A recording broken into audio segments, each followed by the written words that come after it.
हरे कृष्ण दोस्तों। मार्गशीर्ष एकादशी तिथि को मोक्षदा एकादशी और गीता जयंती एक साथ मनाई जाती है।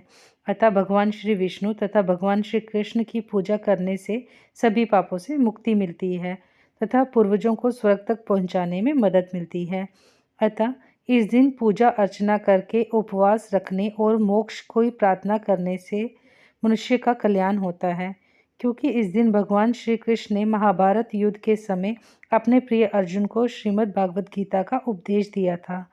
हिंदुओं के पवित्रम ग्रंथों में से एक श्रीमद् भगवत गीता है।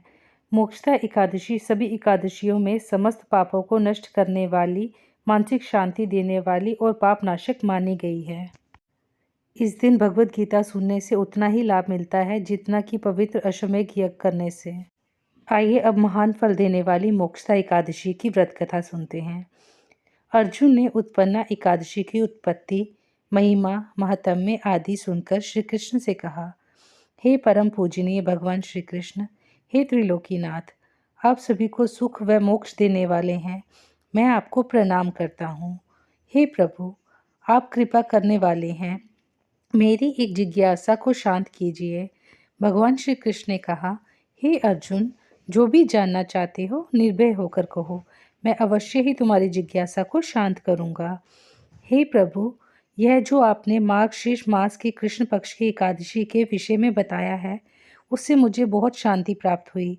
अब आप कृपा करके मार्गशीर्ष मास की शुक्ल पक्ष में जो एकादशी पड़ती है, उसके विषय में बताने की कृपा करें। उसका नाम क्या है, उस दिन कौन से देवता की पूजा की जाती है और उसकी पूजन विधि क्या है, उसका व्रत करने से मनुष्य को क्या फल मिलता है। प्रभु, मेरे इन प्रश्नों का विस्तार सहित उत्तर देकर मेरी जिज्ञासा को दूर कीजिए, आपकी बड़ी कृपा होगी। अर्जुन की जिज्ञासा सुन श्री कृष्ण बोले, हे अर्जुन, तुमने बहुत ही श्रेष्ठ प्रश्न किया है, इसलिए तुम्हारे यश संसार में फैलेगा। मार्गशीर्ष मास के शुक्ल पक्ष की एकादशी अनेक पापों को नष्ट करने वाली है। संसार में इसे मोक्षदा एकादशी के नाम से जाना जाता है।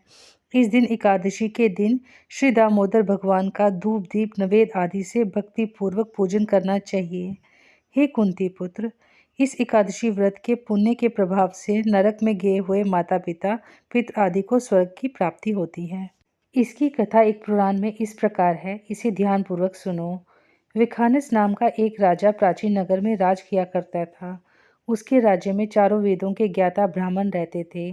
राजा अपनी प्रजा का पुत्रवत पालन किया करता था। एक रात्रि को स्वप्न में राजा ने अपने पिता को नरक की यातनाएं भोगते देखा। इस प्रकार का स्वप्न देख राजा बड़ा ही व्याकुल हुआ। वह बेचैनी से सुबह की प्रतीक्षा करने लगा। सुबह होते ही उसने ब्राह्मणों को बुलाकर उनके समक्ष अपने स्वप्न की बात बताई। हे ब्राह्मणों, रात्रि को स्वप्न में मैंने अपने पिता को नरक की यातनाएं भोगते देखा। उन्होंने मुझसे कहा है कि हे पुत्र, मैं घोर नरक भोग रहा हूँ, मेरी यहाँ से मुक्ति कराओ।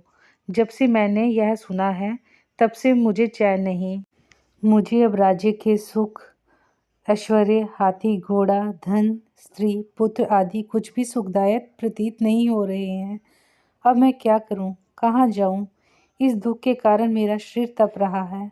आप लोग मुझे किसी प्रकार का तप, दान, व्रत आदि बताएं, जिससे मेरे पिता को मुक्ति प्राप्त हो सके। यदि मैंने अपने पिता को नरक की यातनाओं से मुक्त करने का प्रयास नहीं किया, तो मेरा जीवन निरर्थक हो जाएगा। जिसके पिता नरक की यातनाएं भोग रहे हैं, उस व्यक्ति को इस धरती पर सुख भोगने का कोई अधिकार नहीं है। हे ब्राह्मण देवों, मुझे शीघ्र ही इसका कोई उपाय बताने की कृपा करें। राजा के आंतरिक दुख की पीड़ा को सुनकर ब्राह्मणों ने आपस में विचार विमर्श किया। फिर एकमत होकर बोले, राजन, वर्तमान, भूत और भविष्य के ज्ञाता पर्वत नाम के एक मुनि हैं, जो यहाँ से अधिक दूर नहीं है। आप अपनी यह व्यथा उनसे जाकर कहें, वह अवश्य ही इसका कोई सरल उपाय आपको बता देंगे। ब्राह्मणों की बात मान राजा मुनि के आश्रम पर गए। आश्रम में अनेक शांतिचित योगी और मुनि तपस्या कर रहे थे। चारों वेदों के ज्ञाता पर्वत मुनि दूसरे ब्रह्मा के समान बैठे जान पड़ रहे थे। राजा ने उन्हें दंडवत प्रणाम किया तथा अपना परिचय दिया। पर्वत मुनि ने राजा के कुशलक्षेम पूछी। तब राजा ने बताया, हे मुनिवर, आपकी कृपा से मेरे राज्य में सब कुशल है, किंतु मेरे समक्ष अकस्मात ही एक ऐसी समस्या आ खड़ी हुई जिससे मेरा हृदय बड़ा ही अशांत हो रहा है। फिर राजा ने मुनि को व्यथित हृदय से रात में देखे गए स्वप्न की पूरी बात बताई और फिर दुखी स्वर में बोले, हे महर्षि, अब आप कृपा करके मेरा मार्गदर्शन करें कि ऐसे में मुझे क्या करना चाहिए, कैसे मैं अपने पिता को नरक की यातनाओं से मुक्ति दिलाऊं। राजा की बात पर्वत मुनि ने गंभीरता पूर्वक सुनी, फिर नेत्र बंद कर भूत और भविष्य पर विचार करने लगे। कुछ देर बाद गंभीरता पूर्वक चिंतन करने के बाद उन्होंने कहा, राजन, मैंने अपने योग बल के द्वारा तुम्हारे पिता के सभी कुकर्मों का ज्ञान प्राप्त कर लिया है। उन्होंने पूर्व जन्म में अपनी पत्नियों में भेदभाव किया था। अपनी बड़ी रानी के कहने पर आकर उन्होंने अपनी दूसरी पत्नी को ऋतुदान मांगने पर नहीं दिया था। उसी पाप कर्म के फल से तुम्हारे पिता नरक में गए हैं। यह जानकर विखानस ने याचना भरे स्वर में कहा, हे ऋषिवर, मेरे पिता के उद्धार का आप कोई उपाय बताने की कृपा करें। इस पर पर्वत ऋषि बोले, हे राजन, मार्गशीर्ष मास के शुक्ल पक्ष में जो एकादशी होती है उसे मोक्षदा एकादशी कहते हैं। यह मोक्ष प्रदान करने वाली है। आप इस मोक्षदा एकादशी का व्रत करें और उस व्रत के पुण्य को संकल्प करके अपने पिता को अर्पित कर दें। एकादशी के पुण्य प्रभाव से वे अवश्य ही आपके पिता मुक्त होंगे। पर्वत मुनि के वचनों को सुनकर राजा अपने राज्य को लौट आया और परिवार सहित मोक्षदा एकादशी का विधि पूर्वक व्रत किया। इस व्रत के पुण्य को राजा ने अपने पिता को अर्पित कर दिया। इस पुण्य के प्रभाव से राजा के पिता को सहज ही मुक्ति मिल गई। स्वर्ग को प्रस्थान करते हुए राजा के पिता ने कहा, हे पुत्र, तेरा कल्याण हो। इतना कहकर राजा के पिता ने स्वर्ग को प्रस्थान किया। हे पांडुपुत्र, जो मनुष्य मार्गशीर्ष मास के शुक्ल पक्ष की एकादशी का उपवास करते हैं उनके सभी पाप नष्ट हो जाते हैं और अंत में वह स्वर्ग को प्राप्त करता है। इस उपवास से उत्तम और मोक्ष प्रदान करने वाला दूसरा कोई व्रत नहीं है। इस कथा को सुनने व पढ़ने से अनंत फल प्राप्त होता है।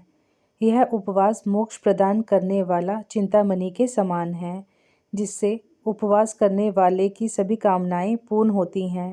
हे अर्जुन, प्रत्येक मनुष्य की प्रबल इच्छा होती है कि वह मोक्ष प्राप्त करे।